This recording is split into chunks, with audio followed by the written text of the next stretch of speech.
This video deals with the topic of organizational change. Now, it's one of a series of videos on the course on this topic, and it's important that you look at the other videos as well and look at also such issues as the resistance to change, which is obviously related to what we're going to talk about. But let's just talk about change in this particular video. So we start with looking at what is change. Well, it's been described as a movement between some discrete fixed states. So it's moving from some particular state, some particular way of doing something or some particular situation to another situation. So it's a movement from one position to another. That's simply what we mean by change. It's a movement over time, obviously, from one state to another. And all organizations are subject to change. Like it or not, no organization can stay the same forever, according to Valerie Stewart. And that's a good position to take, because we do live in a world of change. We live in a world of technological progress, of the introduction of new techniques, of new ways of thinking. And in a sense, that's always been with us as a species. Since the time we lived in caves, we've been trying to do other things and trying to improve our position in life and trying to improve our conditions. And we've always been looking to try and change from the current state into a better one, looking forward into a better way of doing things, a better way of living, a better way of surviving. So change is not new. Change has been around right since we came onto the planet. So it's the very essence of business growth, and it's inevitable and unavoidable. We run into change almost everywhere, particularly when we talk about business. The whole idea of business almost is to satisfy wants and generate profits and so on. But the idea in business is to survive, to make a product that's acceptable to the customer, to meet customers' requirements, to meet their wants. And customers' wants and requirements are ever changing. Customers get bored with the same product. They want modernity. They want new products. They want new ways of living and working, and they want new communications channels and new technologies. The word new crops up all the time. So business is constantly evolving to try and meet the requirements of customers. Now, it's not as if customers are going out to demand new products. It's simply that the business community know that the introduction of a successful new product will generate competitive advantage for them. A good example of this, I think, is Steve Jobs in Apple. When he introduced the iPad, there was no real demand for iPads. As far as I can see, there wasn't a big clamour for iPads. Customers were not beating down the doors demanding iPads. In fact, nobody had even thought about an iPad. It was a mark of his entrepreneurial ability, his foresight, that he thought this is the way forward, and the iPad was introduced. So we have this constant change, and the change has been demanded by customers on the one hand, even though the customers and the consumers may not be fully articulate or fully aware of what they want, but they do like newness. And on the other hand, business is constantly trying to outwit each other by developing new products and new innovations. So there is a constant process in business towards newness, towards the development of new products. Now, change can be either internal or external, and it can be either planned or unplanned. Organizations cannot always control their environment against changes in politics, society, the economy, or technology. So organizations are, in a sense, subjected to external forces. We can't always control what's happening. The government passes laws. We elect the government, but the government then passes laws in our interest. Sometimes the laws restrict what we were doing before, perhaps for quite legitimate reasons, or they ask us to behave in a certain other way. So they may change the hours of business, or they may alter trade conditions with other countries. So the government has a big impact. And the society itself, the norms of the society are constantly evolving. What's acceptable and what's not acceptable. And overwhelmingly and obviously, technology is evolving. So we have external forces acting on the business, and the business must look at these external forces and find a route through them, a route which will enable it to meet its corporate objectives. If companies have no control over these factors, they must be able to adjust to the changes. So the companies can't change the laws or change the society. Society's too big. They can't stop technology from evolving. So the only way to cope with this is to change in line with it, or get left behind, go out of business. So the force for change is outside the business sometimes. It's been pushed externally. But of course, the first line on the slide says we can have internal as well. We can have innovations that are occurring within the business. Sometimes these are just sheer serendipity. Somebody discovers something new. They discover that by joining two previously unjoined components, they get a new product, they get a new facility. Or by developing something slightly more and using it in a slightly different way, they get a new product. So there are internal forces also in play. And the people working for companies tend to be quite innovative in certain sectors. But certainly people within companies are constantly on the lookout for efficiencies and better ways of working. And these in turn may lead to change in working practices, changes in the policy of the business, changes in the style of the product. And the marketing department will all the time try to keep its finger on the pulse, try to find out what do the customers want, what's the direction, what's the fashions in society, what are the trends, and how can the product be presented as a modern product, a desirable product, and how will it meet the customer's requirements. So we have the internal, external, and on either front there are forces leading to change. And of course also the change can be planned or unplanned. Little to say here. A planned change is one which is carefully orchestrated. The business may have planning meetings and work out different routes and different policies and different ways of meeting its obligations to its customers. It could be unplanned. Sometimes events just happen. Something unplanned. They had to change the business because one of its suppliers went out of business. One of its suppliers closed down. So it had to change its suppliers, and they couldn't get exactly the right materials anymore, so they had to modify the product.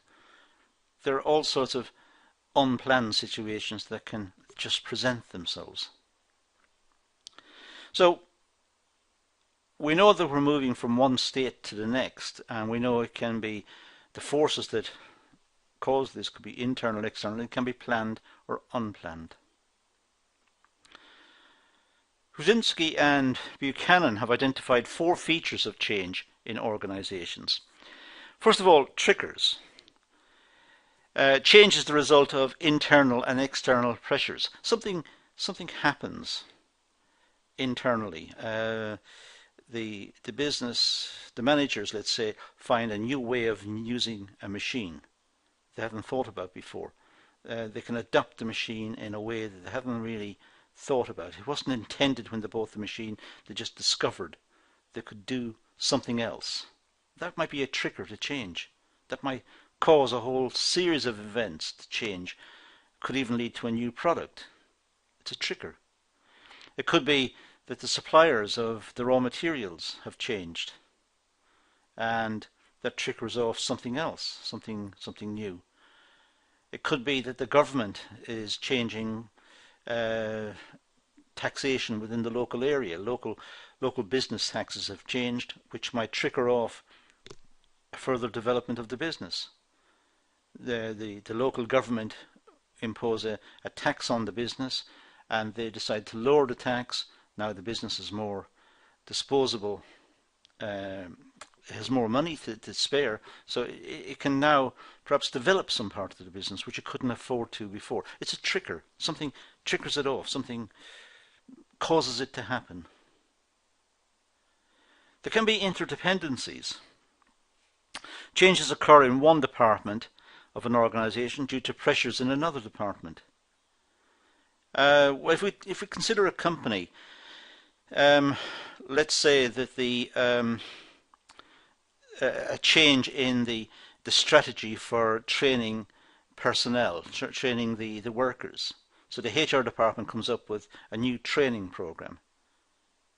But as a consequence of that change in policy within the HR department, who have now restructured and rethought out their plans for retraining, production will be affected, as will distribution, logistics, marketing. All the people and the other departments who have benefited from the training programs will now get extra benefit from the change in policy within the HR department. So one department is causing changes elsewhere. But it can run in any direction. It could be changes in production, that they've reorganized their production system, they reorganized how the materials flow throughout the factory, and that might influence how distribution is organized. So changing one department will cause a change in some other department. There are ripple effects, interdependencies. There are also conflicts and frustrations. The aims of the managers may not meet those of the employees, resulting in conflict. This can cause pressures to change, but it also can cause pressures not to change, resistance to change. So the aims of the managers may not meet those of the employees, and that could lead to conflict. The managers might want to change working conditions in some way. Instead of starting at 8 o'clock in the morning, they want to start at 7:30, because that will enable them to get the lorries on the road at a certain time and make deliveries which are more convenient for the customers, etc., etc. But starting at 7:30 is not what the workers want, because the workers themselves have to get to the place of work, and so there might be conflict. And sometimes the external environment may put pressure on the business to change, because let's say the market is changing, the customers' requirements are changing, so the business needs to change. But the business may have to change in a way which upsets the workers. So the workers resist the change. They want to carry on doing it as they were always doing it. So there might be resistance to change. So change can cause conflicts and frustrations. And also, there's the issue of time lags. There are often, I should say, time differences in adapting to change by different people or departments. When change has been introduced within a business, it's like a ripple effect going out. There's an epicenter where the change has been developed, thought about, and where it's been promoted. And there are very enthusiastic managers and personnel within that center who are keen to see this change implemented. But then the change has to flow out and be implemented perhaps elsewhere within the company. But that change must be explained. There must be meetings and explanations and questions and answers, and people must be won over to the change. That takes time. So changes are not instantaneous. It's not as if somebody within the company comes up with a great idea and it's implemented straight away throughout the business. It takes a lot of time sometimes for ideas to move from the center, from where they were developed, out throughout the company and spread throughout the company. So there are time lags. So change can take different forms in different situations and in different organizations. It's not as if there is one model for change. It depends critically on the nature of the business, how the business is structured. It depends on the product. It depends on the people working for the business. It depends on a lot of situations. But change does take place. That's what we do know. They may have the issues of time lags and frustrations and resistances and so on, and triggers and so on. But we do know change takes place. So it takes different forms in different businesses. Carl O'Connor suggested there are 3 different forms of change. First of all, there's routine change. Now, these changes are intended and are part of routine within the business. The workforce will be concerned if they do not occur. Examples of such change involve taking on more staff in retail stores during Christmas. So in retail stores in Christmas, a lot of demand for the services of the retail stores, a lot of demand for the services of the shops, so the shops take on more workers. So sometimes change can be routine. I know that sounds like it's a contradiction, but change could be a routine event. The organization may change over the seasons. It may change its production lines from the seasons. For example, if it's producing clothing, it may have a winter section and a summer section and so on. There will be changes required by the different patterns of demand. So some change can be routine. It's expected. Every year there's a cycle, and perhaps the company will enter different cycles, and depending on the products it's making, of course. But there may be an issue of routine change. Then we have improvement. This involves change which enhances the performance of the organization by building on current activities.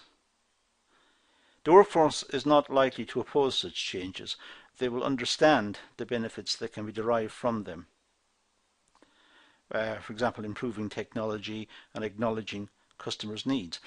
I say the workforce don't oppose them, but sometimes they may. There are exceptions to what I've just said there.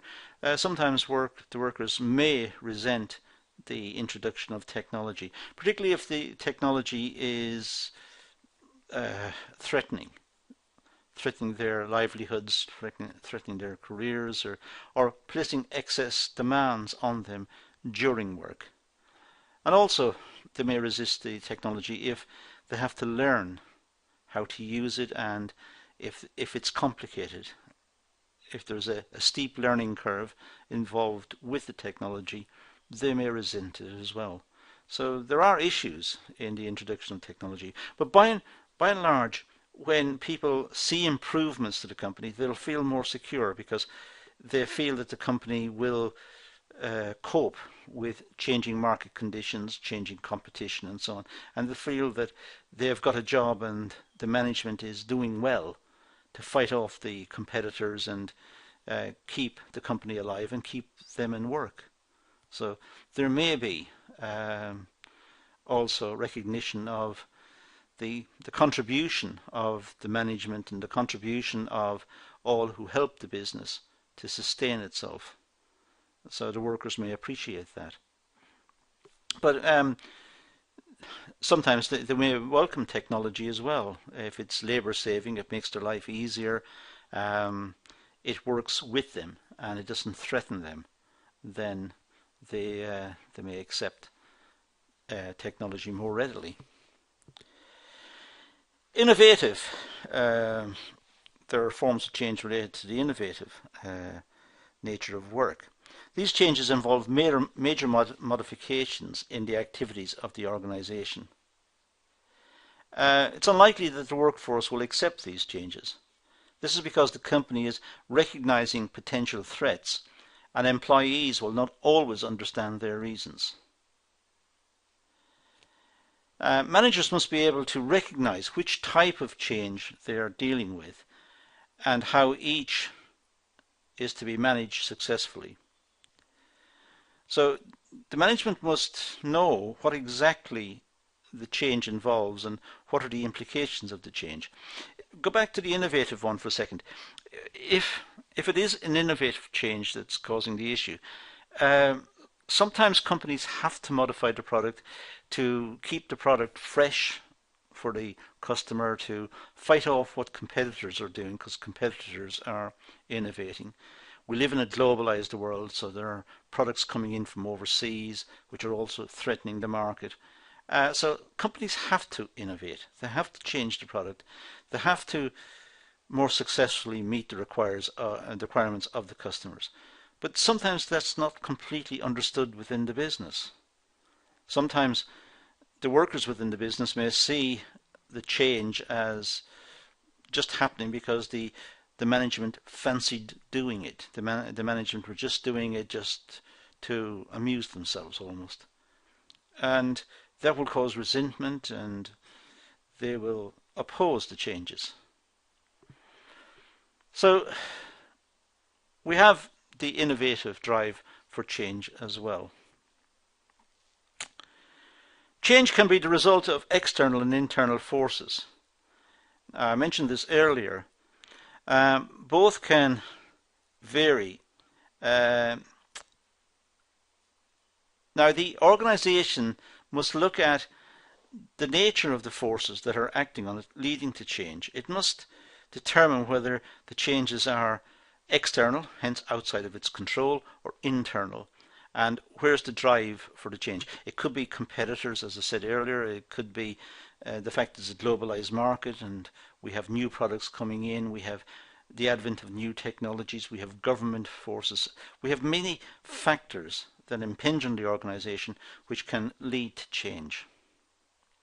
Now again, Huginski and Buchanan have identified three major triggers for change. These are what may cause the change, may set off the process of change.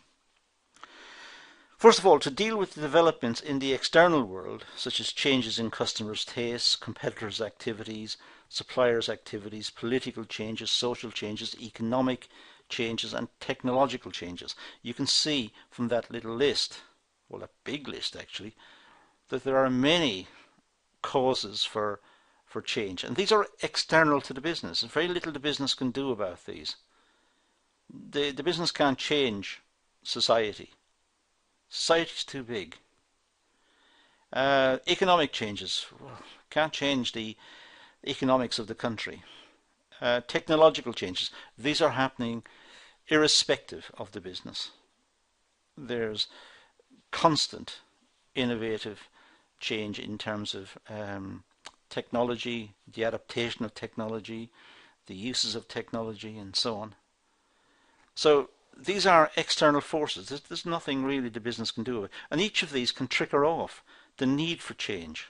The business must respond to them. Customers' tastes change. Now, what does the business do? Accept that the customers' tastes have changed and do nothing, in which case they'll lose their market. They must respond to the change in customers' tastes. They must watch what the competitors are doing and deal with it. The competitors are innovating their product or cutting their price or changing the style of what they're doing. The company must respond. It must fight off the competition. It must deal with it. It's a trigger.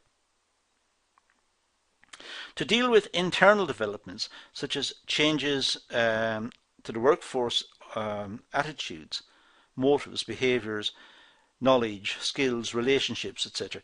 So inside the organisation is extremely complex as well. It's as if the organisation, which it is, I suppose, it's a microcosm of society. It's composed of people, and people have attitudes and motives and behaviour and so on, and it's necessary to deal with that complexity. It's necessary to deal with the internal developments and how the workforce are evolving and changing over time. Let's remember that the workforce, when they're finished work for the day, they go back to their homes or to their families or to their friends or whatever, and they themselves see what's happening in society. They know the innovative pressures that are on society. They know what's happening in the world in general. So they must understand the pressure that's on the business in which they work also. So, but it is a trigger. The internal issues that confront the business are triggers for change.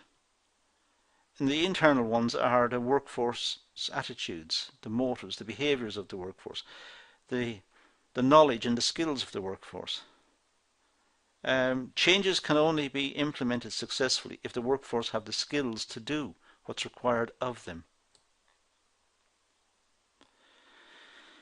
Trying to deal with developments before they occur by predicting possible changes. Well, companies are constantly trying to do this. They're trying to second guess what's happening in the market. They're trying to work out what government policy will be next year, and they're trying to work out what the implications of the way the local economy is structured and the implications for the company of trends in society, and they're constantly trying to predict what's likely to happen. And this will lead to change. Sometimes the changes come before what was predicted. The company needs to get in first to lead the market, not to be seen as someone who reluctantly joined the changes, somebody who reluctantly innovated the product. The company needs to project an image of itself that is innovative, that's embracing change. Valerie Stewart cites 7 major reasons which lead to change. Now let's have a quick look at these 7 major reasons to lead to change. First of all, competition. It should be fairly obvious that the competitors are not just sitting idly by. The competitors want to win market share. The competitors want to win the market, and therefore they are changing their products, they're innovating, they're changing their production systems, they're changing their policies, they're changing their location, they're changing. And that it puts force on the business to respond. So the competitors lead to change. Political change, which can overlap with economics, interest rates, consumer credit, health and safety, all of the issues that overlap with commercial life, which come from the political arena. People elect governments to pass laws that are in their interest, in the interest of the wider society, in the interest of people on the average, if you like. And sometimes these laws have impacts on business. It may be how the accounts are kept and when the accounts are filed and the taxation that has to be paid. But these lead to change. They lead to change in the business. The business is constantly looking for ways in which it can operate to make a profit, allowing for the fact that they have these external forces. There is economic change as well. We have increasing and decreasing costs of producing products. The obvious one here that seems to come up in the press a lot is the cost of oil. We need oil. Oil lubricates industry, literally and metaphorically. We need oil whenever we have moving parts, just to enable the moving parts to function. So oil is very important for manufacturing, but we also need petrol, and we need derivatives of oil, plastics and so on. So whatever influences the price of oil, say the global issues that influence the price of oil, can influence the costs of the business, which can influence the price of the business, which can influence its global competitiveness. So companies need to have strategies and policies to try and reduce or ameliorate the impact of adverse market conditions in certain basic commodities, such as oil. We also have social change, including changes such as increasing the number of women at work, or attitudes, how attitudes change, and the population distribution, the demographics, the age profile of the population. So we have change caused by social movements. It's ironic that certain parts of the working population were not given credit for their contribution in the past, perhaps. For many jobs, there's no earthly reason why the job can't be done by a male or a female. The job may be information based. It doesn't require a strong physique or certain attributes. So it's the same applies to disabled people who can work a computer and work a terminal, the same as an able-bodied person. So the whole population can be involved in the business and involved in the business world. And that leads to a big change. That leads to a big change in attitude, a big change in the structuring of business, because businesses now can be more productive. People with high skills who perhaps in the past for social reasons were excluded could now be included, and it's more acceptable. In fact, it should be totally acceptable. There's no earthly reason why there was any exclusion in the first place. Technological changes. Need to take advantage of technological changes to be able to offer competitive products. It should be obvious that technological changes lead to change. Well, the words themselves are tautological. But the pressure for technological change is ever present, and technological change is ever happening. It's rolling on all the time. It's coming from different quarters. It's coming from universities and colleges, and it's coming from business, and it's coming from inventors in garden sheds, people who are just developing ideas. And when the idea is developed, there may be a commercial component to the idea, and that leads to change. Sometimes products are developed which there are no obvious demand. I gave the example of Steve Jobs and the iPad. I don't think there was a big demand for iPads before he came up with the idea, or his team came up with the idea. But now iPads are everywhere and people use them continuously, and the technology is now accepted. It's not a novelty technology. Loss of legitimacy. Sometimes the need for an organization may no longer exist. That could be a change. Sometimes organizations just fizzle out, and again it could be related to technology. Sometimes businesses may be seen as traditional, in other words, perhaps rooted in the past, and there's no longer a big demand for the output of that company. It's been superseded by new ways of dealing with customers' requirements. So when companies fade away because of changes in the market, changes in technology, there are changes because the companies no longer exist. So that may be a reason for change. And loss of ecological niche. Well, a company in its early stages may create a niche in the market.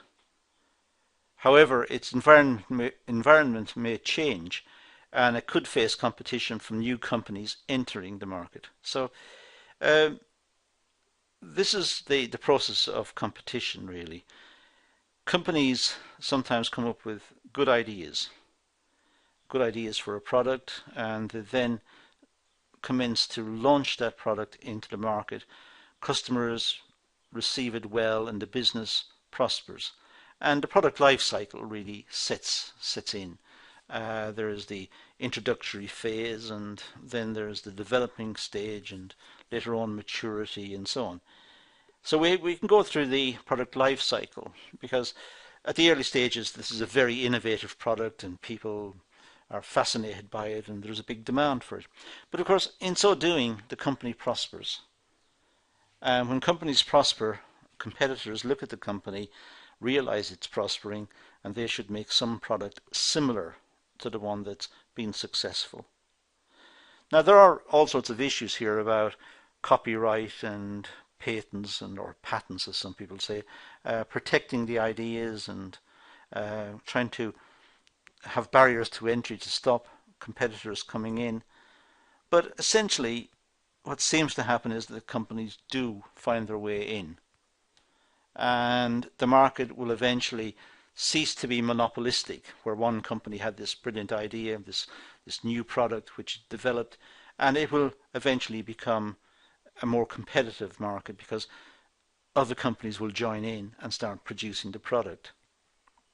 So we have this change in the whole structure of the market caused by competition.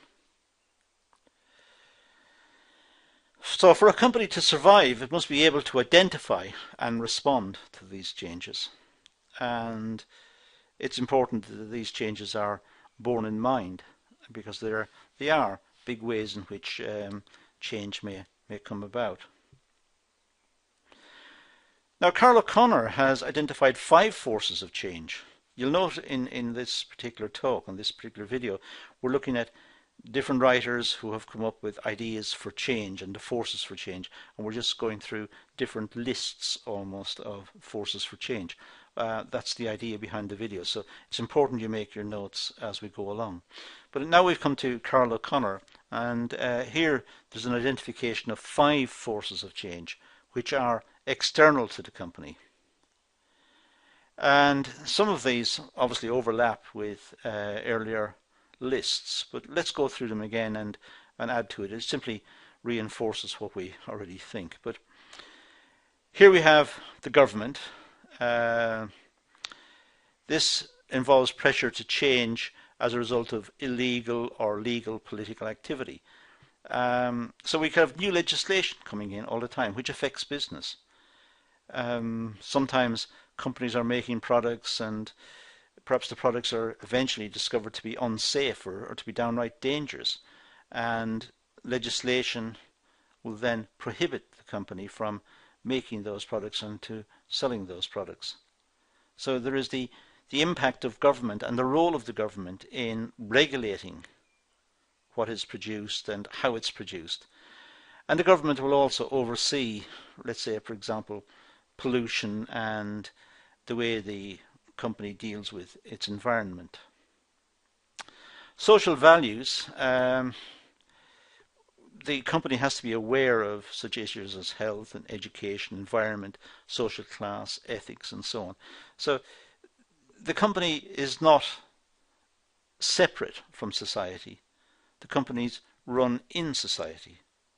They're a part of the country. They're a part of the way people live. And the way people live will reflect their attitudes towards health and education and so on. And therefore it's important that the business reflect the norms of society. Technology. Well, new technology could offer a company a competitive advantage, as I just said in one of the earlier slides. But eventually, the competitive advantage, the abnormal profits, let's say, that accrues to the business as a consequence of developing the new technology, this will be eroded by competition, because if the company cannot block competition, the new companies will enter, more of the product will be produced, and as a consequence the price will fall. Supply and demand. Customer needs. Management need to be able to identify the wants and needs of their market, and they need to be able to keep up with the trends in the market and what's happening in the context of the customers' lives. And to do this, it needs to have market research. It needs to have an active marketing department who researches customer needs and changing customers' needs as well. So it's important that the business is aware of what's happening in the market and can adjust its product range and innovate its product range to meet the various requirements of the consumers as they change over time. Competition. Well, organizations should be aware that alternatives are available in the market, and if they are a threat. Well, we live in a globalized world. It's almost inevitable that when a product is successful in one society, then perhaps a company in a different country will look at the product and try to make it for its market. And it's going to be very difficult for the innovator, the one who first came up with the technology, to control that. It's going to be very difficult for them to manage what's happening elsewhere. So that could be an external force to change also. Now, the people involved in change. Well, there are a number of people or groups of people who are involved in or are affected by change.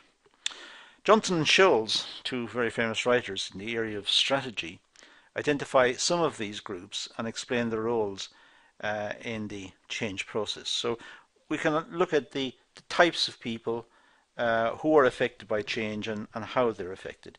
And let's take the route taken by Johnson and Scholes before by them. For a start, we have the change agent. This is the individual or group that affects strategic change in an organization. Now this person or small group of people could be internal or external. And the change agent must possess characteristics to manage the change. The change agent is the person. Let's say it's a person. It could be a small group of people. Let's say it's a person. The change agent is someone who recommends the change, promotes the change, champions the change through, persuades the company, argues for the change, and demonstrates the benefits of the change. The change agent is very enthusiastic about the change. This is the person who wants it to happen. And it may be a person within a business who is noted for coming up with ideas or looking at the market, someone who loves change in itself and loves new experiences and loves the idea of bringing in new products. And that would be the change agent, the person within the organization who is the champion for change, the one who pushes change, who argues for it. We also have middle managers.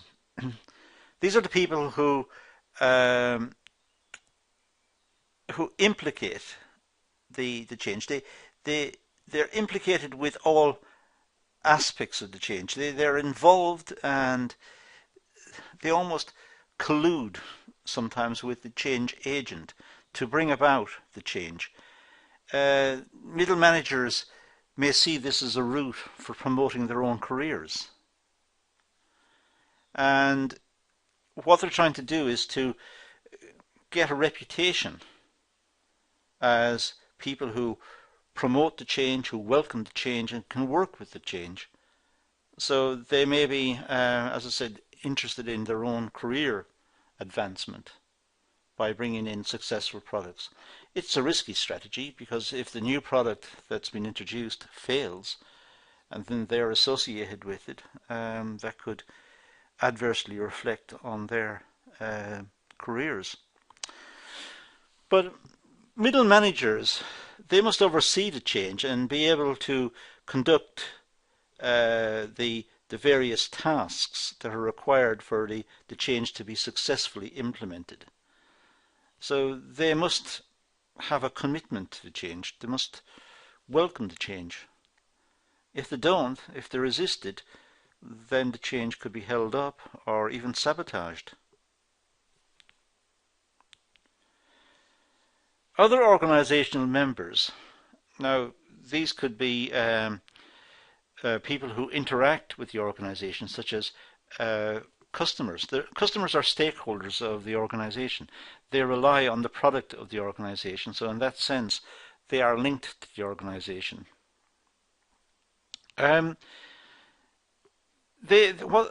way these people deal with the organization is by feeding back their opinions, by voicing their concerns, or by praising the organization for adopting a certain course of change. So it depends on how they see the movement of the organization. The organization may be moving in ways in which they don't like, in which case they will resist that and they will argue against it. Or they may be, as I said, committed to it and promote it. They don't have to be directly involved in the business. The example I just gave is the customers. But it could be the suppliers of raw materials or suppliers of equipment who make feedback to the business about proposed changes and who collaborate with the business in the context of what the business is trying to do. So not necessarily involved directly with the business, but their contributions are very important, and what they say and what they think are normally taken on board by organizations when considering change. The external shareholders. Different groups of stakeholders will have different interests in the organization, and they will possess differing levels of power. So it's not just the shareholders, but it's the stakeholders. The shareholders will certainly have an interest in what the business is thinking and up to. After all, their dividends will depend on the success or failure of the business. The role of the stakeholders is also important, because the stakeholders run from the suppliers, the customers, the employees, the various levels of management, the government. It involves a wide spectrum of interested parties. So the shareholders will have an obvious commitment to evaluating any proposed change, because it will affect their financial position in the business, and it may reduce or increase risk associated with holding shares in the business. But the stakeholders are a much wider group, and they must also be consulted and their opinions taken on board if possible. So it's important for the business to canvass opinion amongst the stakeholders, the wider stakeholders, as to whether a change should be adopted or not, and the form the change should take.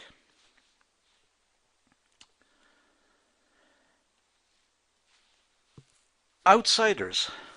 Well, these can take the form of recruiting staff from outside the organization. This could include the appointment of a new manager.